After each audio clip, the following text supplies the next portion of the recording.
Hi, how are you?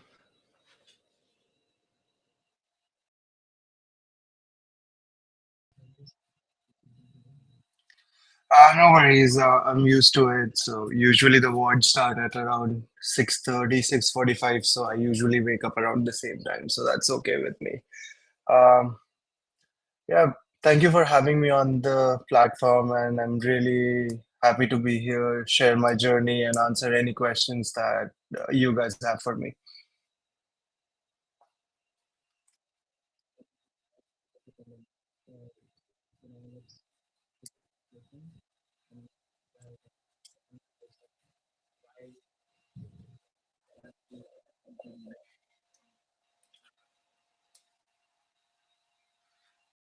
Sorry, I lost you there for a second. Can you repeat the question?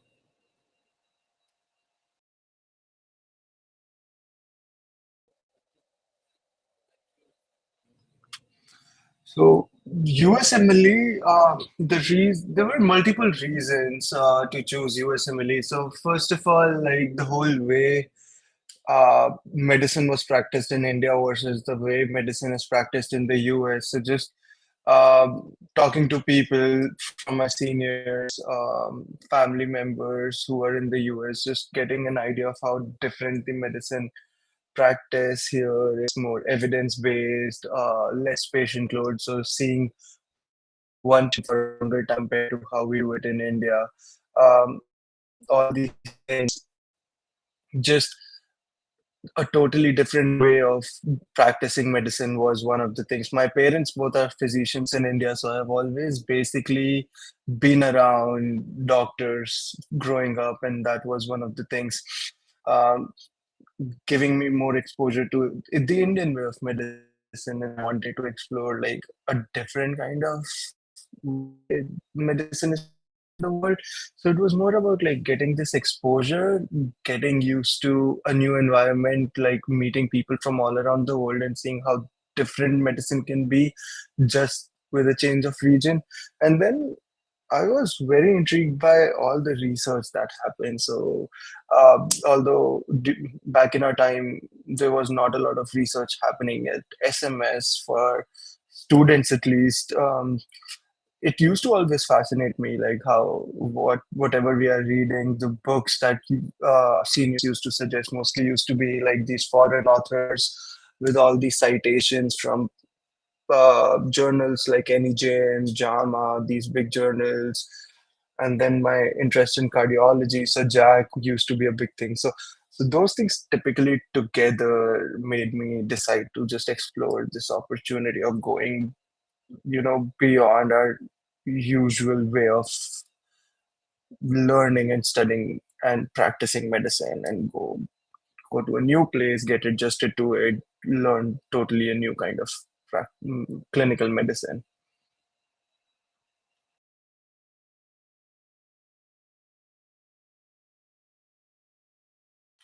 Yes, now you are.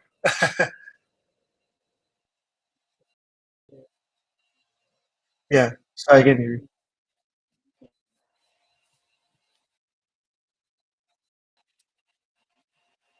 Sure.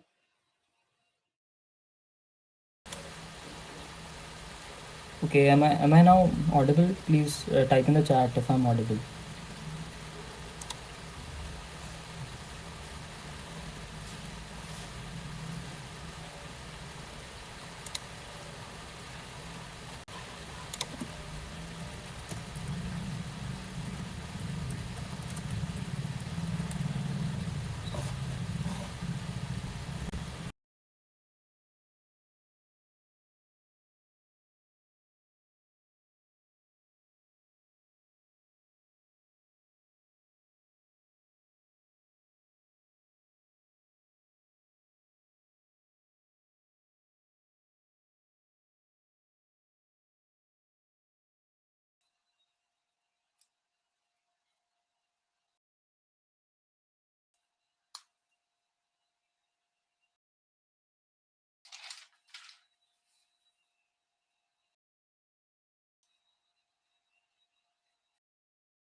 Am I audible now, chat?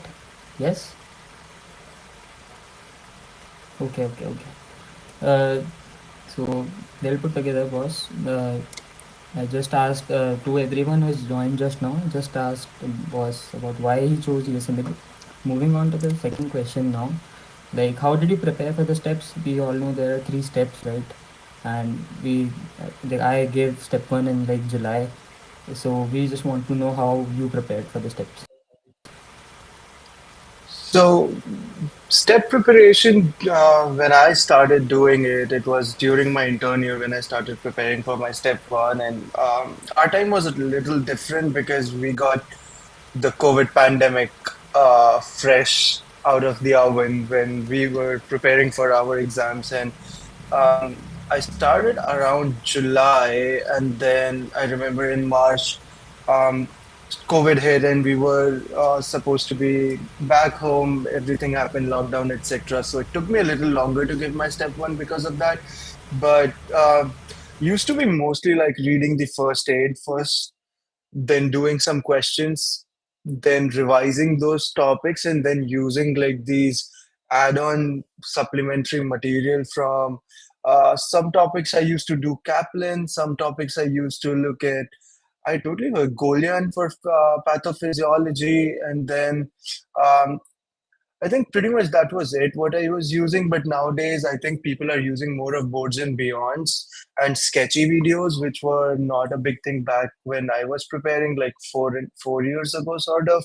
So I usually limited myself to reading the first aid, and then pretty much first aid question bank from Amboss and UWorld, and then revising the first aid with help of some online material to just revise topics which were weak at that point. Um, I stayed the same way on step 2 CK. I would believe that I was not running after multiple sources and just trying to uh, revise more of the topics that I was studying from one place. So that's pretty much how I did my step preparation, more of revision, more of questions, using two question banks so that I have a variety of questions, and starting questions early on so that I could do at least a bunch of repetitions for my questions. Okay, got it, boss. Personally, I have the question that you build in tutored mode or like timed mode. So initially it would be tutor. I used to start with tutor mode to just get like a hold of the topic, and once I'm done with like one set or two set, and I'm like sort of slightly aware of what kind of questions they would ask or what kind of uh, things they are looking for, and then I would switch to exam mode just to wrap up the speed and just get within the range of being able to answer all the questions within that time limit. So initially it would be like one set probably of a tutor mode, getting idea of it, revising the first aid based on that, because 40 questions is a good amount to get idea of like what topics they are focusing on more, and then switching to exam mode and continuing on that so that you're not wasting like a bunch of time just going over one question and just getting caught in that loop of reading about it, going back and forth. So yeah, Okay, so a mixed approach basically, starting with the tutored mode and then a mixed getting approach. accustomed to the exam. Yeah, okay, Yeah, and got it, one boss. thing that I learned through my exam preparation was more about what not to do. And what not to do was like just running up to multiple sources. I would restrict myself for sources so that I could concise all information in one place or two places, which makes it easier for me to revise them rather than going after 10 different sources trying to know it all.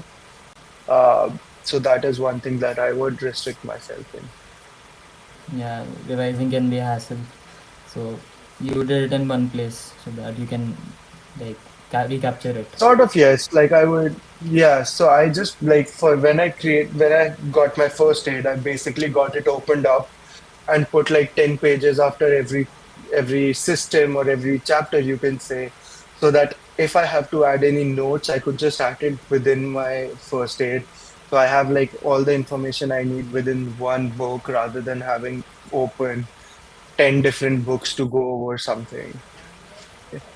Okay. Did you also use like the first aid for step two also? Because for step one we always use, but for step two, did you also use that? So first aid is like a universal book, yes. First aid remained my universal book. Like for step two, relied more heavily on questions, and you can get like UWorld notes. What people did, what they are available online. I believe people prepared sort of like notes from the same UWorld questions. So they're basically questions in forms of notes. You can read those, and then they are basically what the questions are, right? So they iterate the same thing and then revise it and add on the information which is already being passed on by the questions.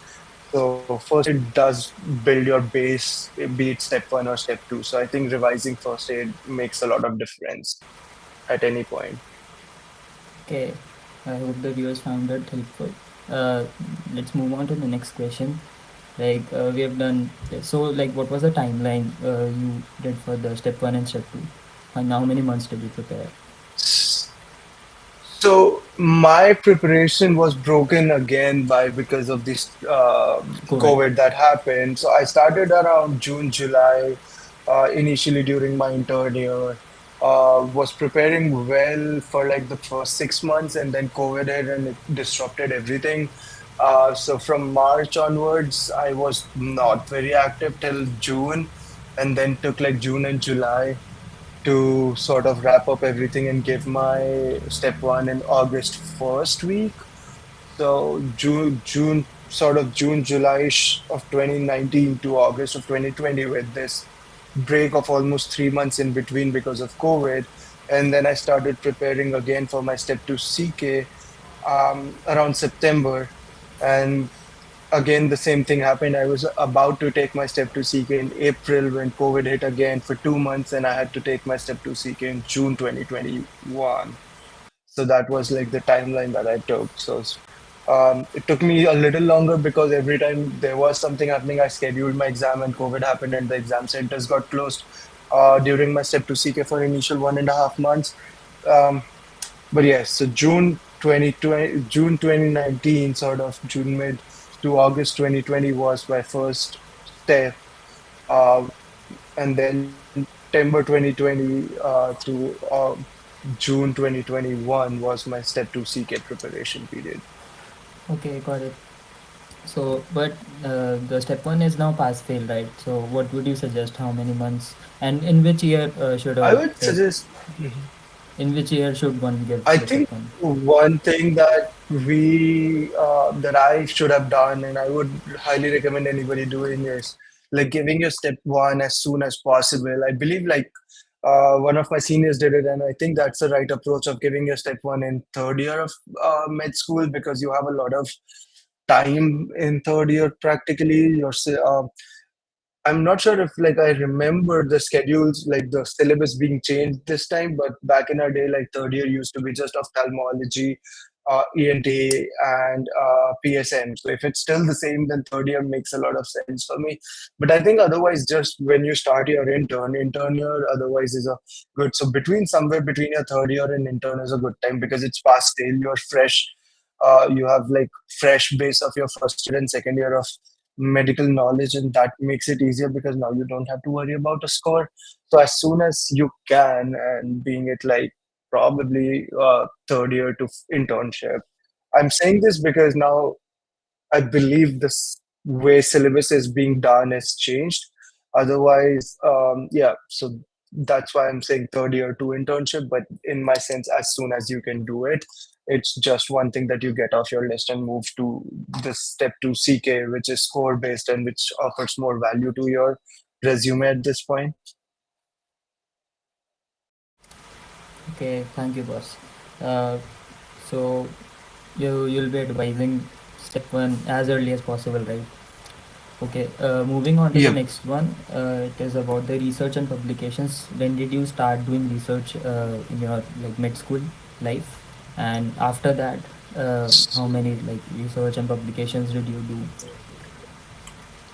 So I started research. So again, during my time, it was different back then. I would say, like first of all, my plan to do USMLE. solidified during my final year, sort of med school. So before that, what I did was one project of ICMR, which I never actually published in like any journal. It is published on ICMR, but I never ended up publishing it in any journal. So that was the only research project I did during my med school. Though during my sort of preparation for step 2 CK was when I actually realized the importance of research in not only the journey of USMLE, but how I wanted to be as a physician in my career. So I started looking up for opportunities, and before even I gave the day the day of my step 2 CK, the next day, I had actually already landed a position in Harvard in Brigham and Women's in nephrology to do a 1 year research um, at Brigham and Women's. So I was pretty much very active looking for a research position. I did end up giving up that position because I applied that year for match. Ended up not taking up a position in residency and going for research further for 2 years in cardiology because my ultimate goal is to become a cardiovascular physician. So I ended up leaving a Brigham and Women's research in nephrology and going for cardiovascular research. So that was the main period of 2 years I dedicated to cardiology research, in which I ended up publishing somewhat around 22 publications, including original articles, meta-analyses, case reports, review articles, whatnot, submitting around 30 abstracts. And I've continued doing it with like around 10 papers right now, which are under review or being submitted at this point. So yeah, my main journey of research started basically around 2022 when um, I went and joined a lab in the US. Okay. That is like when you went to the US. But let's say somebody wants to start now in med school. How would you recommend one go about? There are a lot of ways for research. I think first thing that we can do is like so I know a lot of students now are doing this, and that's really a good thing that in India we don't realize the potential of unique cases that we see. And the one good start would be writing good case reports. And writing good case reports in international journals makes a lot of difference. I see a lot of students still focus on journals which are not PubMed indexed, and I think like at least targeting minimally the journals which are PubMed indexed makes a lot of difference. So, starting with writing case reports because you have a wealth of unique cases at your disposal. So, connecting with residents in your home institutions, connecting with professors in your home institutions who are actively publishing, and there are always a few people who are doing that, helping them in any capacity you can, and start publishing with case reports, at least targeting PubMed indexed journals is a good start. Moving from there, you can always start collaborate, create some small groups, and start writing review articles. And for review articles, what you basically need is a mentor who can guide you how an article is written, and also what unique topics or like interesting topics you can write on is very important. So those are two things that I would start from. There are great courses available online that you can look up and learn from those. You can learn biostats, you can learn analysis, and once you are able to do your analyses, things like a meta-analysis or population-based studies become very easy for you, and those are the next big step to go for. They're not difficult to do. It's just that the analysis part takes up a toll. Uh, you need someone to run your analysis. So if you can do your basic regression analysis for a meta-analysis at this point, or so you're able to do your metas, your longitudinal studies by yourself, and that gives you a lot of benefit. Um, Another thing that students can do is basically ICMR, Indian. I forgot the full form. I believe it used to be Indian Center for Medical Research or something like that. Yeah, so they have these short-term student scholarship programs which happen every year, and you can apply for that.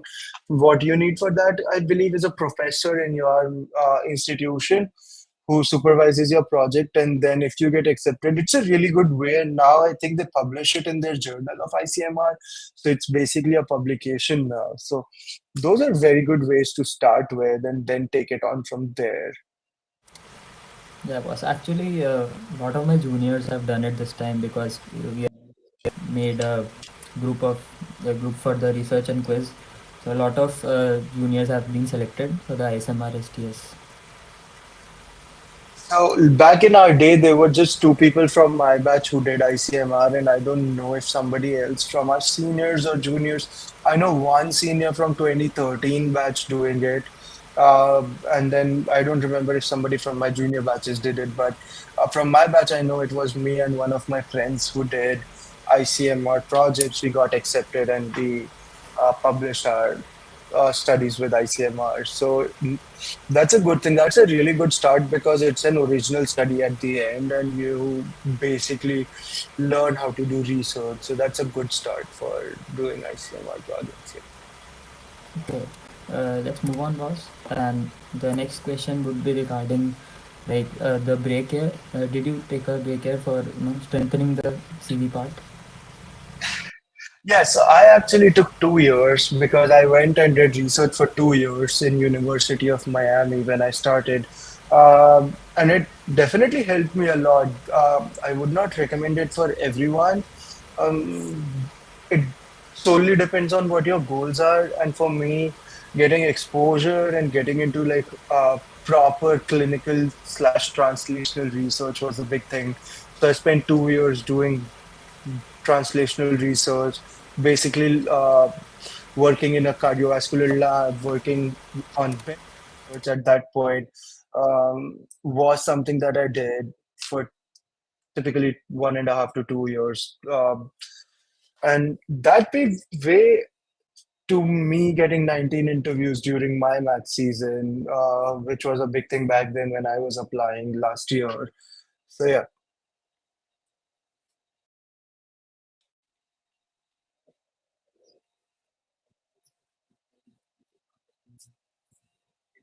When you were done with the step one and step two, then we apply for the electives. How did that went? So electives for me, again, COVID situation made everything difficult, but I have a lot of insight onto how you can approach doing electives because when I was looking for electives, the one thing I made sure to not do was I was not ready to spend a lot of money. So that was one of the goals that I had, that I'm not going to spend a lot of money doing electives. And the second thing I made sure was that I'm not going to a place where there's already a horde of people going, and the same professor is writing probably letters for like 40 other people. So those were the two things that I was very sure about that I don't want to do. So I started by emailing people. I used my contacts, my family contacts, my seniors, and everyone that I could probably reach out to at that point, using LinkedIn, finding people online. So I emailed, and I emailed a lot of people. And then while just emailing and finding contacts, I was able to find three sort of externships at that point since I was graduated, because those were observerships but still gave me a much more hands-on experience. Uh, so I think right now, if you're in mid school or you're doing your internship, doing electives is what you should prefer always over doing an observership. And for electives, if you need to pay like an application fee, it makes a lot of sense because a lot of universities do ask for that. And there are a bunch of good universities like Cleveland Clinic, like University of Miami, MedStar, Washington, that I can remember on top of my head, that offer electives, and you can do it, and they're great experiences. But if you're like graduating and you're not in that phase that you can do an elective, then I would not be a person who's using a third party to do observerships slash externships by paying to these third parties and people who are writing letters to 40 other people or like a bunch of other people, a dozen other people. and I would rather just what I did was basically email, hardcore email, 100 people, 150 people, 200 people, and out of those two people agreed, one at University of Louisville and one at Oregon Hillsides University, and I ended up rotating with them for a month each, both inpatient rotations and cardiology, but those were like very good exposures in university settings. And I actually ended up, even after like 2 years after I rotated with them, I ended up using their letters for my match. Okay, thank you, boss. Now let's talk about the elective experience. Actually, when you went there, how was it like, and what would you suggest? What would be the advice for getting a good, a unique LOR, as you might suggest? So, a few things that I would suggest is like first being open to a change. It's difficult when you first go as a student and it's a new environment. So, not being shy. One thing that I used to feel like when I just went or just came to the US was that we have been trained to not ask a lot of questions, and we usually shy away from just asking very basic questions or questions that we are inhibited to, or at least I was inhibited to thinking like, oh, it might be a stupid question. But my professors really promoted me asking any kind of questions that I had.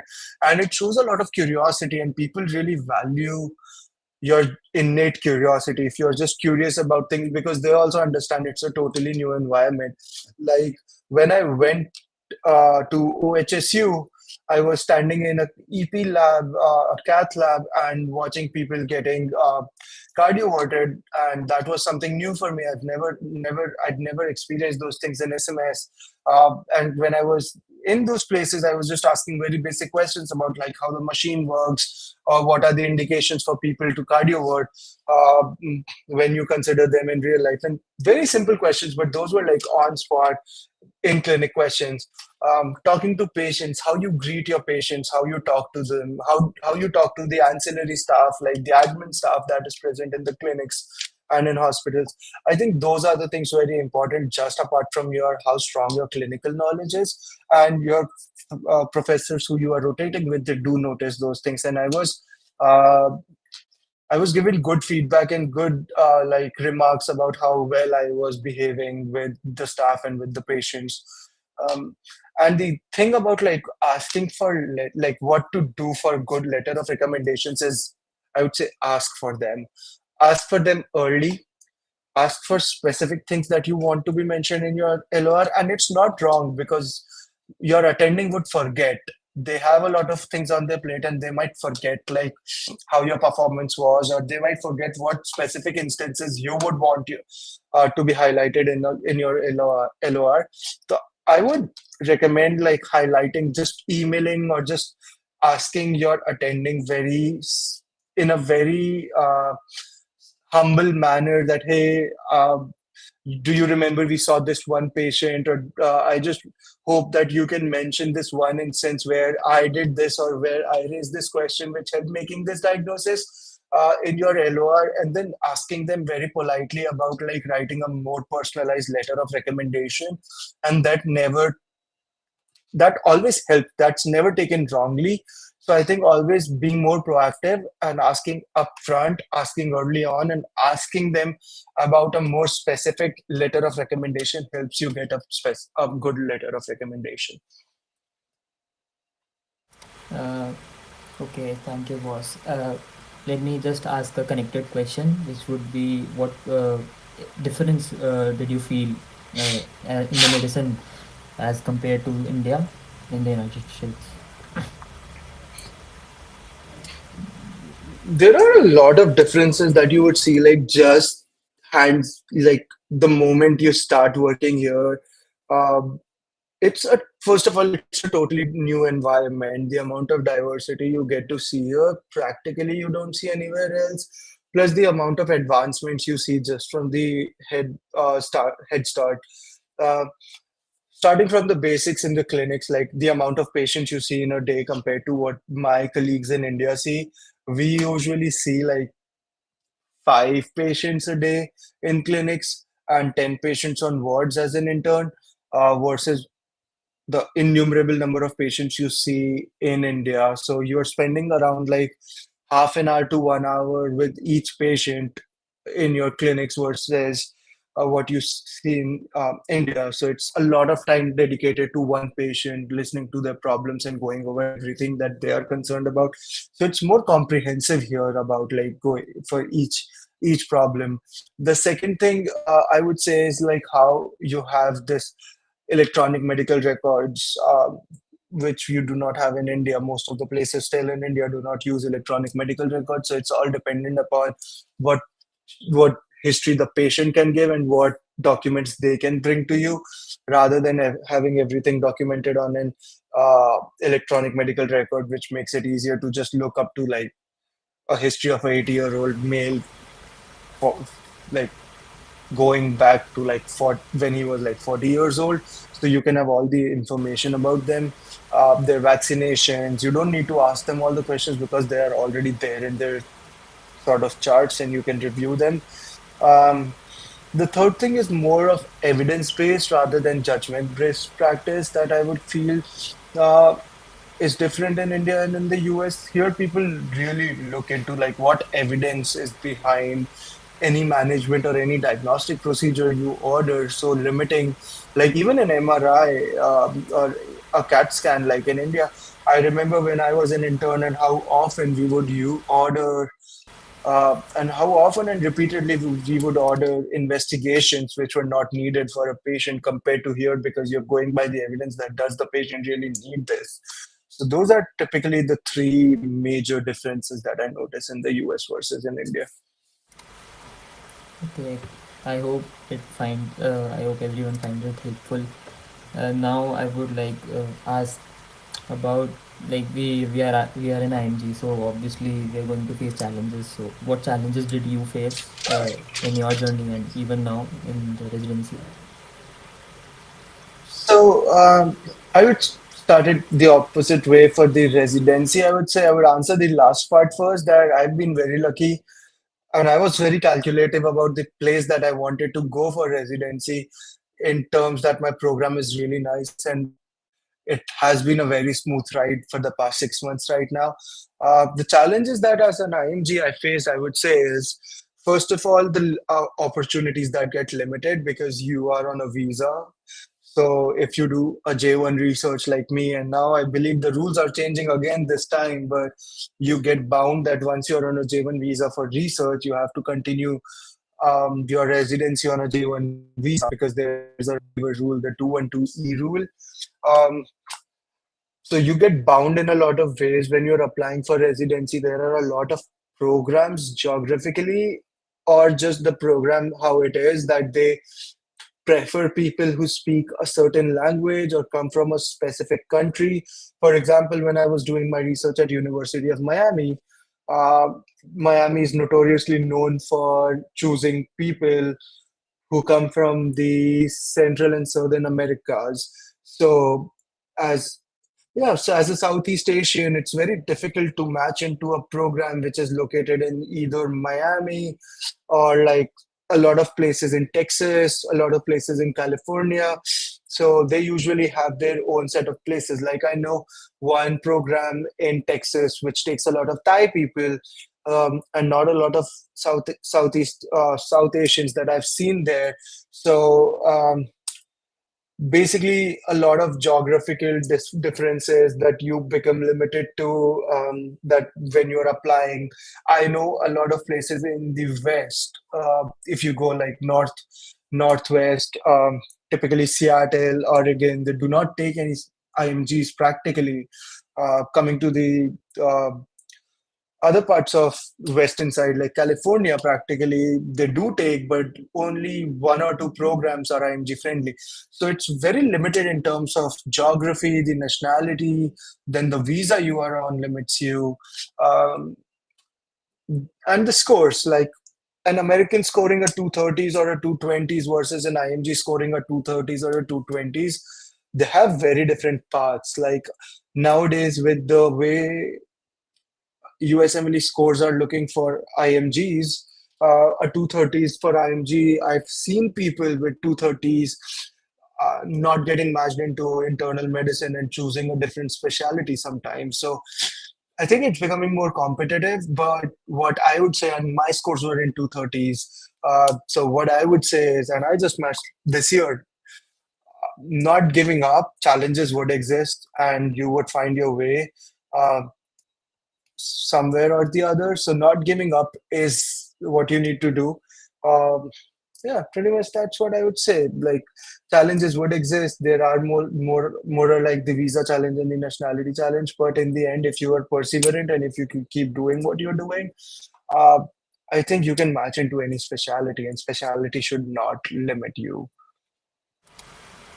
Okay, boss. So now let's talk about applying for the match and what on what basis did you give priority to the various hospitals, and how did the interviews go? So when I was applying, I was already 2 years in the US. That was a very big benefit for me, and I would highly suggest anybody who's applying to be in the US, be it like research or be it rotations. It does make a lot of difference to just be in the US when you're applying. Um, so my priority was going in a program which offers me a lot of support, and that's why I'm very happy being at Mount, being part of the Harvard medical system. It's a big name with a decent size of program, with wonderful colleagues that I have here. So, as I mentioned, I got 19 interviews last year when I was applying, and the thing that stood out for me, I would say, was a holistic approach to the application. I had everything. I didn't have a step three. Had not taken my step three yet, but I had like a bunch of research and research involving like original publications, with me being first author. Um, Having good clinical experience, having amazing letter writers and great letters to begin with, and then apart from that, my application spoke for itself. Like I did not just focus on uh, how well I can do, but how well I can present myself. I would say my personal statement, my CV was written very nicely, and I had got it reviewed from like multiple people to make sure that it sounds genuine. It reflects what I want to reflect, and I've reviewed enough application now, apart from my application, to know that it makes a difference if your application is well written, because a program director, when they are reading your application, they would definitely look into how well you can explain and how well you can portray yourself, because when they're keeping your photo and they're keeping your CV and your PS, it should typically make them believe that they're talking to you rather than just reading about you on the paper. So that was one thing. And for the programs, my tag as an IMG, first of all, it was like wherever the match takes me, I'm happy to go. But when I was in that position of being able to choose, I was I chose on the basis of like how the program supports its residents, how the residents feel there, what camaraderie they offer, and then what city it is. I spent 6 months in Omaha, Nebraska before moving to Miami and then Boston. So I know how lonely it can get in the US and how small cities play a role in like how you feel. So going to a big city was one of the things that I wanted to do, and that's why I chose to come to Boston. So those were typically the things I looked forward to, and that's why I ranked like Mount way above other programs, which were somehow offering me something more like an in-house fellowship, but still were in places that I would not want to go. If I answer your question holistically at this point. Yeah, boss. Selection of the place is definitely important. And okay, let's move on. By the way, anyone can type in the chat, and we'll take the questions at the end. You can ask. Uh, okay, moving on. Uh, like your interviews were all online, or you went and gave the interviews, and how was that? It was all virtual with me. Some places were offering in-person interviews, but I unfortunately, did not get interviews from places. But there were very few places which were offering in-person interviews. I did go to second looks in three places. So they were mostly like second look options where you can go and visit the place once you were done with your interview to just get an idea of how the hospital and the program looked. But all of my interviews were virtual interviews.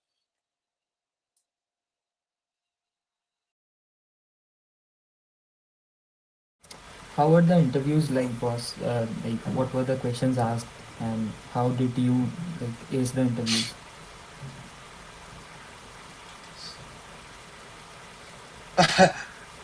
Interviews here are quite different than what we initially think, right? Like interviews would be like my initial uh, idea about like an interview was they want to test my clinical knowledge. They want to know how well I can answer some treatment, some management, some diagnosis.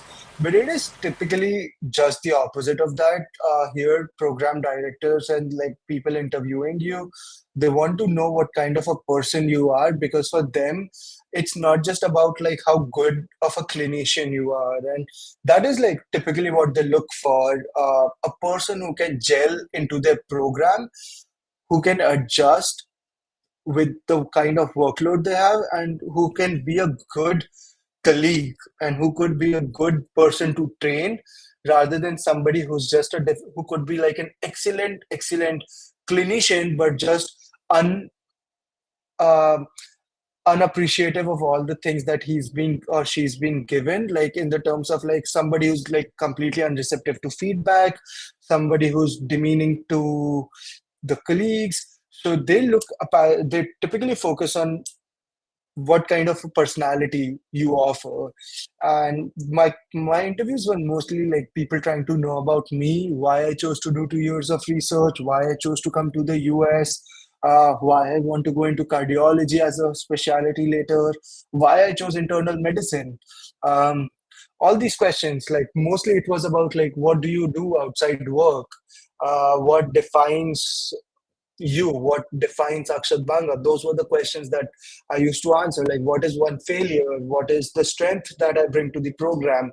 Um, what difficult situation? They would give us scenarios. Those are the typically the difficult questions that people say are like giving us scenarios that what would you do in such a situation? Like I remember one of the uh, most creative question that I was asked was like, what three medications would you carry with you in a zombie apocalypse? So that is like a creative question that tests you like where you can go, but nothing that, and there's no wrong answer to that question. So it's nobody is doing a clinical test. And what I think I helped me ace was like practicing a lot. I practiced a lot. I practiced with my roommate. I practiced with my mentors.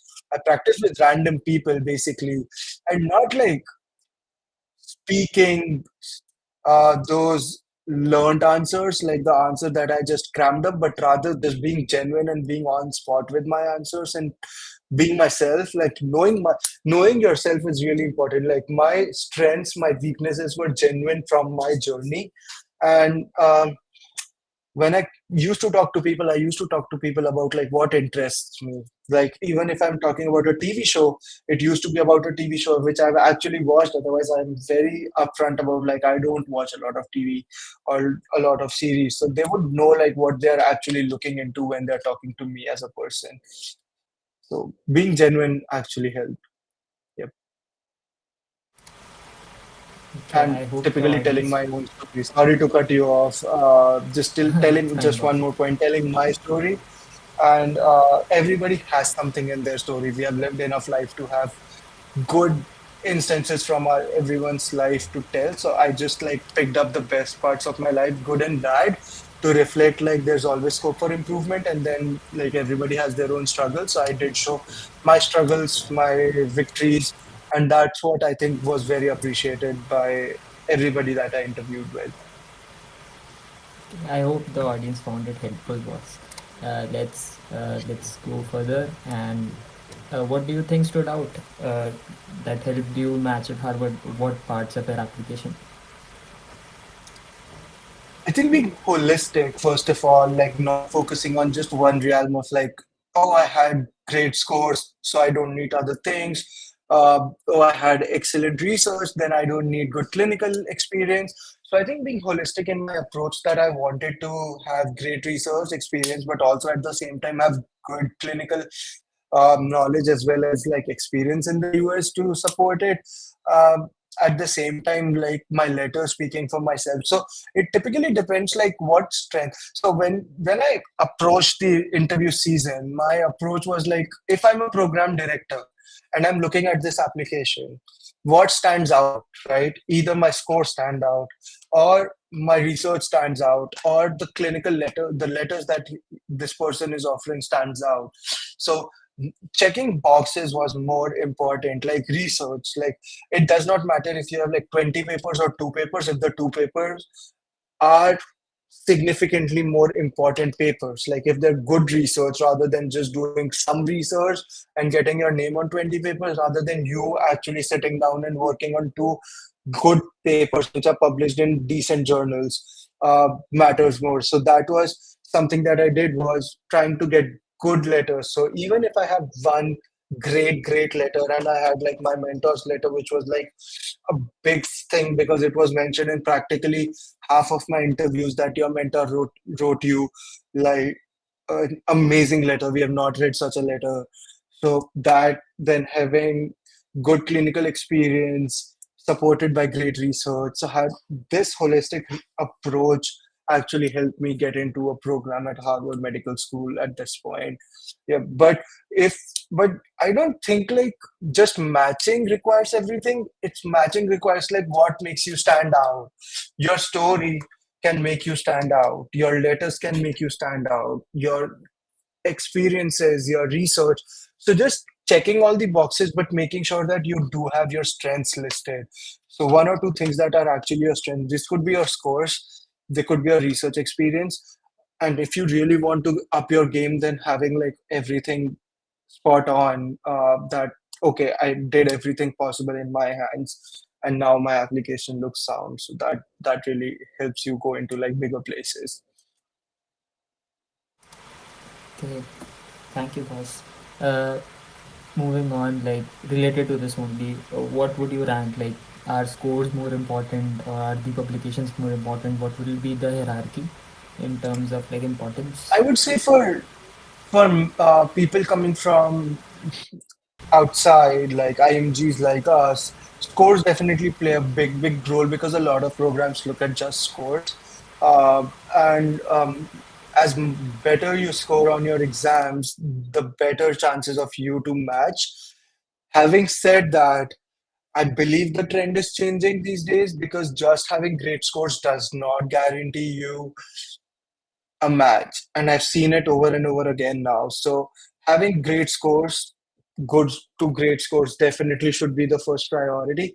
But focusing on building your profile in a comprehensive way, in a well-rounded way, in a holistic way.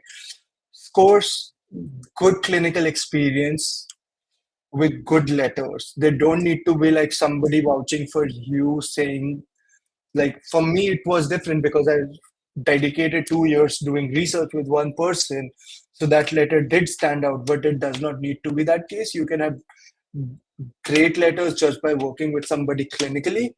uh, Having decent research, and I always focus on decent research in the terms of having quality over quantity. If you are publishing, I would spend my 1 year doing two papers which go end up with me being a first or second author and end up being in good journals, rather than publishing in like non-PubMed index random journals, publishing with people you don't know, publishing in groups where you are like, you just paid some money and your a name is in like 10 papers in like fifth position in sixth position.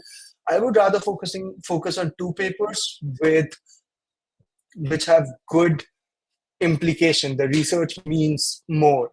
So scores, clinical experience with good letters, and research, in that order I would put. But if you can compensate, so the good thing about USMLE is sort of like no one thing can limit your application. For example, if you see my scores were 230s, and I could feel like, hey, my scores were limiting.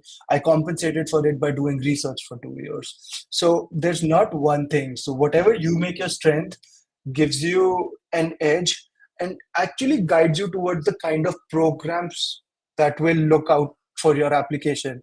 For example, my program, out of 14 people that we are in categorical positions, I believe almost 8 people to 9 people spent 2 years doing research before coming to residency. That speaks for itself. Um, and the last thing I would say is reaching out. I cannot emphasize how much my connections helped me. And these connections were not just built by, like, were not just my seniors. I reached out to people who I never met. I reached out to people who were like alumni from SMS 10 years ago, 20 years ago. I've talked to people who actually graduated from SMS in 1960s.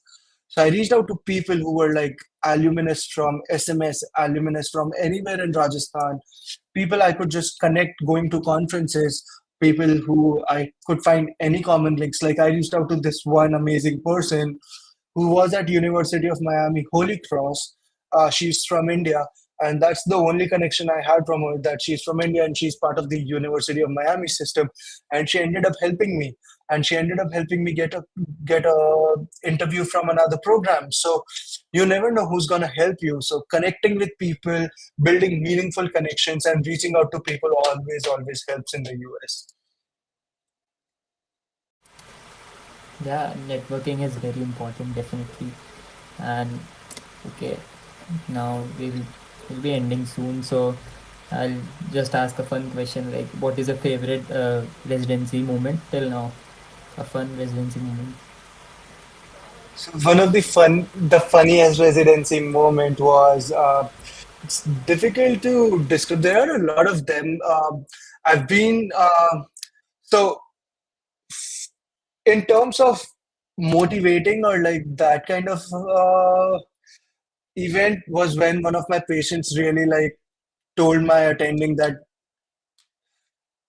this is one of the best doctors that I've been treated by, and that is like one of the standout moments for me because this old lady was very happy with how I treated her, and she was full of praise to anyone that was going to see her.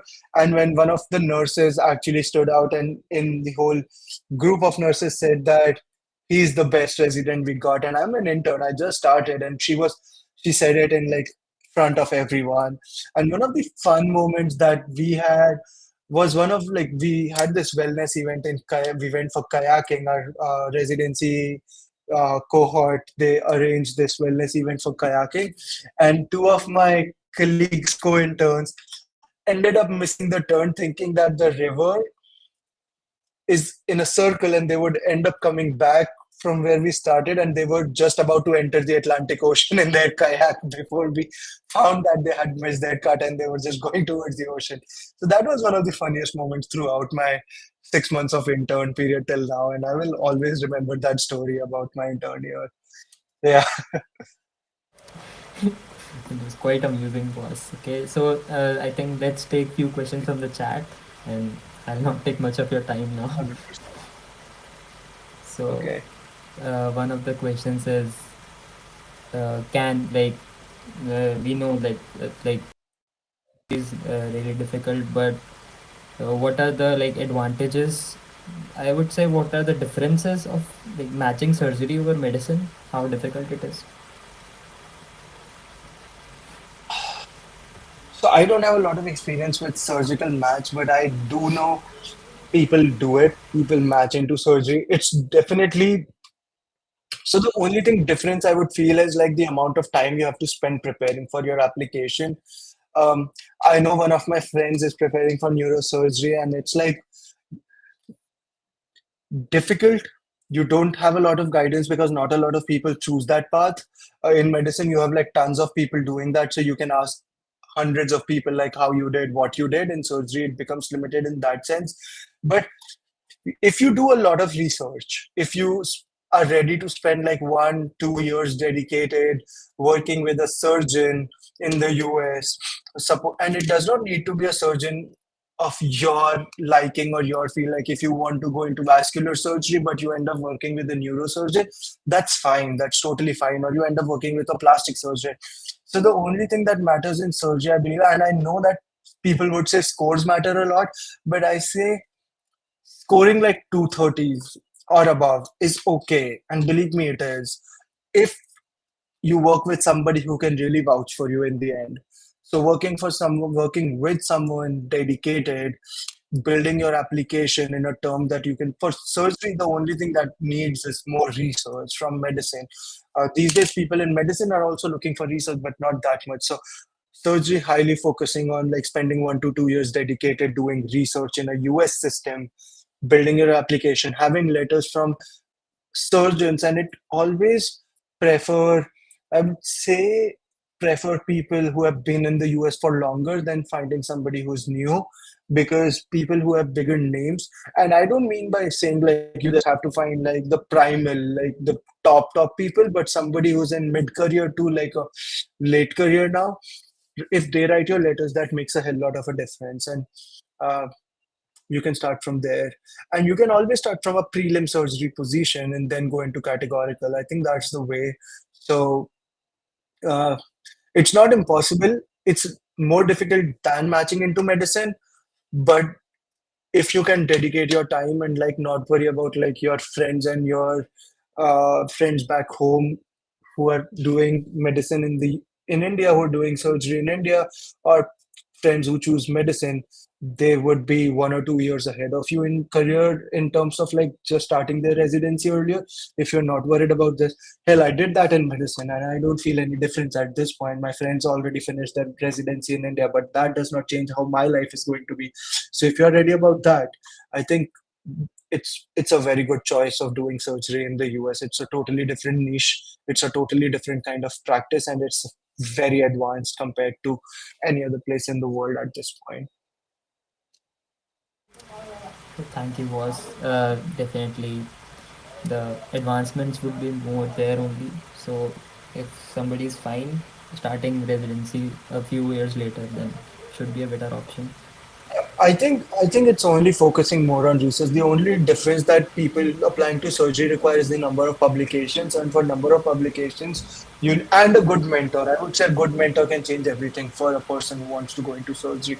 So finding the right person, and that you can do by emailing, and the only way is just email and don't give up, because I emailed like 250 people to get my research position the first time, and it was just cold emailing. So email everyone, email anyone, look up places, look up people who have postdocs, look up LinkedIn to find postdocs who are doing surgery research, reach out to their mentors, reach out to any surgeon who's publishing, and just email them that, hey, I'm interested in your research. Would you be interested in taking me as a mentor? I need a J1 or whatever visa. If you can offer an H1, that's better, but I would need a visa.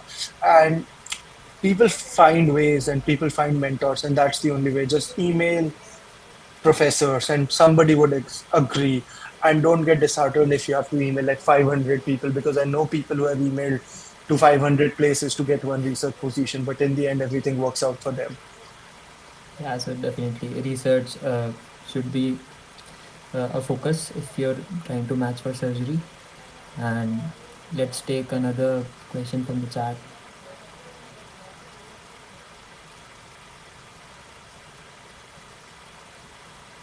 Okay, so like we can one can obviously match after completing residency in India, but would you recommend that, and does completing residency in India and then applying for the match?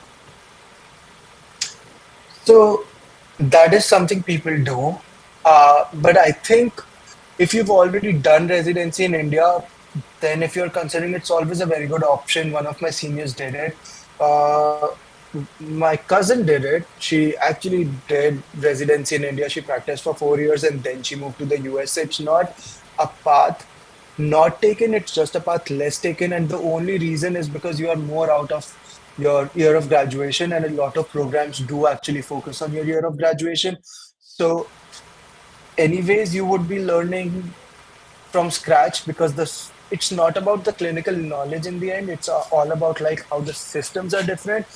And I have seniors who have complete in my own program actually who have completed residency in their home countries, including India, and now they are doing their residency here. And what feedback I got from that was, it's not about clinical knowledge, it's all about like learning the system, and it's the system which is different.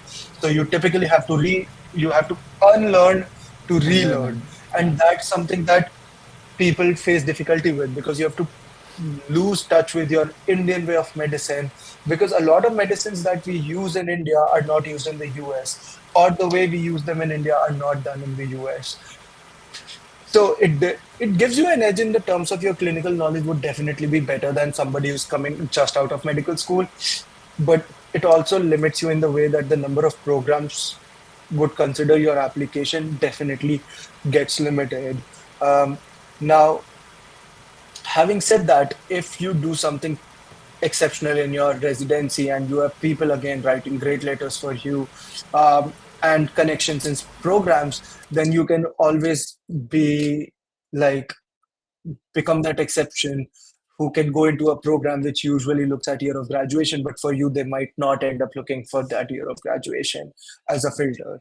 So in the end, in summary, I would say it's just adding 3 more years to your career by doing a residency in India, and it won't add a lot of benefit to your journey in the US. So I would always suggest, if you're in med school, start as early as possible and get into the system in the US as early as possible, because you're just delaying it for 3 more years. But if you're already done your residency and then you want to come to the US, it's very, very, very possible, and people do it all the time, and it's a great opportunity.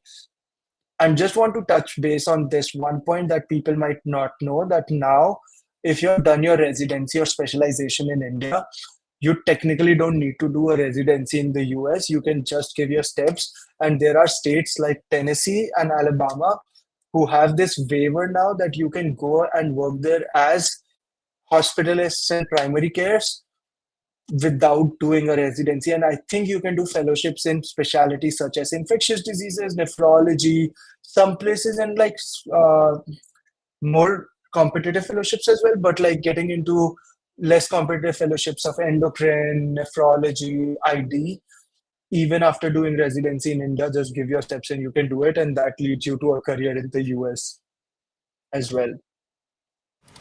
Yeah, I think I read about Massachusetts, and they were like offering positions in which you don't have to do a residency in the US. So Mass recently did that because they're actually facing, you are right, they're actually facing a lot of scarcity of primary care physicians.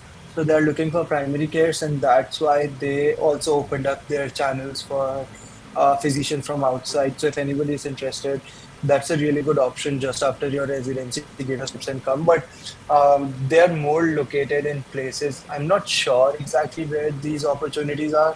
I think they would be more in the underserved areas, but Yeah. still there are good opportunities. And once you are here and once you clear your waiver jobs, then you can move anywhere and you can start your career here without doing a residency. Let's take one more question, I think. Mm, it is like, is research done in India any value there, and when should ideally we start research be considered USMLE? Research done in India definitely holds a lot of value. So it does not matter where you do your research from. I know a lot of medical students now who are doing research back when they are in medical school, and there's not a typical timeline. So uh, it's always like as early as you start, but it's never too late to start, because research is something that people. So, what's your goal, right? That's one of the first question I should ask. Like, if you want to be a hospitalist or a primary care physician, do you really need a lot of research? The answer is no. If you want to go into a fellowship, which is not very competitive, for example, infectious diseases, nephrology, they're great fellowships, they're great subspecialties, but for some reason, the trend has been that not a lot of people are preferring them. So, do you need a bunch of research in that? Answer is no, you don't. Like, you don't need hundreds of publication in them. So if you like doing research, you can start whenever, right? Even a high school student can do research in that terms. And it's not like where you do the research. The more important point is, what are you doing in that research?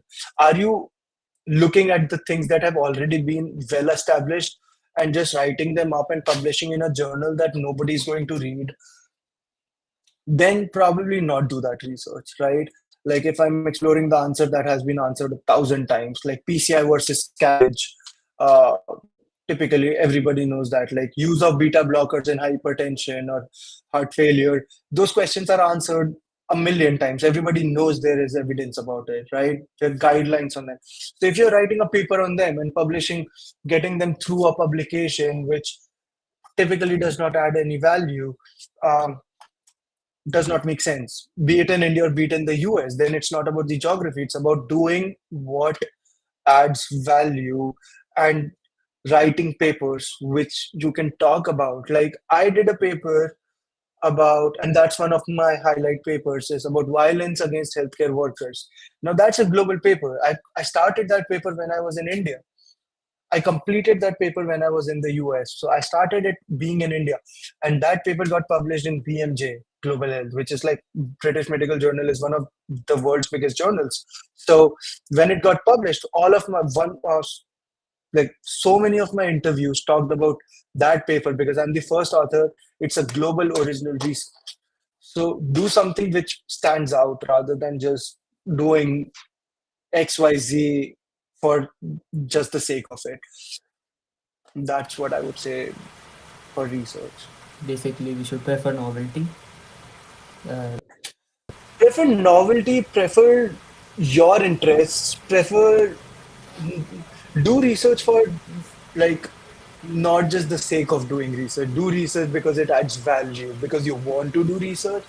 And there's no start point. Like, you can do research at any point. Like, I know when I was in med school and I would feel fearful that, oh, I've not done research, what will happen to me? Or I'm in my when I started my USMLE journey, I was like internship, because I had decided in my final year, mid of my final year, that I want to pursue USMLE. So I did not have any research. So, and people, my juniors had a bunch of research. Like, I know people who are junior to me in medical school